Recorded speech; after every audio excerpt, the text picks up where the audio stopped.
માણસ હોય ને ત્યારે એનું મૂલ્ય કરી લેવું. એના ગયા પછી તમને સમજાય કે આ બહુ ઇમ્પોર્ટન્ટ હતા, આ મને બહુ ગમતા હતા, આ મારી બહુ કાળજી કરતા હતા, આ મને બહુ પ્રેમ કરતા હતા. તો ક્યાંક તમે એક બસ મિસ કરી છે અને બસ તમને ફરી નહીં મળે. કારણ કે જિંદગીમાં છે ને સૌથી ખરાબ વાત એ છે કે જિંદગીની ગાડીને બ્રેક નથી અને રિવર્સ ગિયર નથી. સમય પાછો નથી આવતો, બધું જ પાછું આવે છે.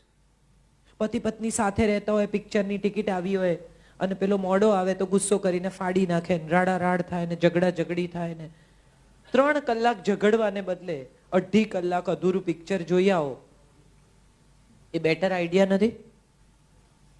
આ સિમ્પલ સોલ્યુશન્સ છે. અડધું પિક્ચર છે, કઈ વાંધો નહીં, મોડા પહોંચ્યા, પોપકોર્ન ખાજો.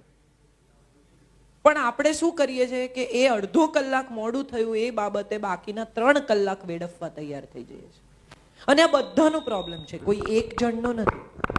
એ કેમ ન કરે, એ કેમ ન સમજે, એ કેમ ન આમ કરે. કેટલી બધી પત્નીઓને મેં એવું કહેતી સાંભળી છે કે હું તો બધું સમજુ છું. તો ફાઇન, તમે ઇન્ટેલિજન્ટ છો, એ નથી. સાદી વાત છે. હું કેવું તરત એને માટે કરું છું? હા, તો તમે કરો છો તો આનંદથી કરો ને. તમે કરો છો માટે બીજાએ કરવું, તમે એડજસ્ટ કરો છો માટે બીજાએ કરવું. હું કેટલી બધી એવી સ્ત્રીઓને ઓળખું છું કે જેવું કે મેં તો મારા બધા ફ્રેન્ડ્સ એને માટે છોડી દીધા. પછી સ્ટેપ 2 ઇઝ એ પણ એના ફ્રેન્ડ્સ મારા માટે છોડે. એવો કોઈ ત્યાગ કરવાની જરૂર નથી. Here comes again your answer કે જે તમને નથી અનુકૂળ અને તમે કર્યો છે, એને બદલે sit down, talk it out, tell each other કે મને આ નથી ગમતું, મને ગિફ્ટ જોઈએ છે 25મી એનિવર્સરીએ, તો મારે કહેવું પડશે કે મને ગિફ્ટ જોઈએ છે. મેં 25 વર્ષમાં કીધું નથી કોઈ દિવસ. આજે મેં કીધું કે જા લઈ આવો. માંગીને શું લેવાનું?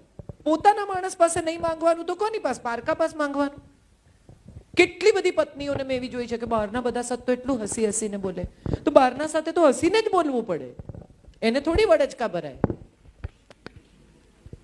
ગુસ્સો તો એના પર જ કરાય જે પોતાનું છે, કકળાટ એની જ જોડે કરાય જે પોતાનું છે.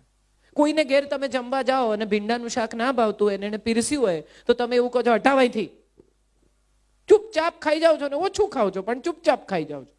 પત્નીને કહો ખબર છે તને તોય તું ભીંડા હટાવાયથી, તો ત્યાં તમે માસ્કલેસ, whatever you are living like that. And I think that's what is the beauty of marriage.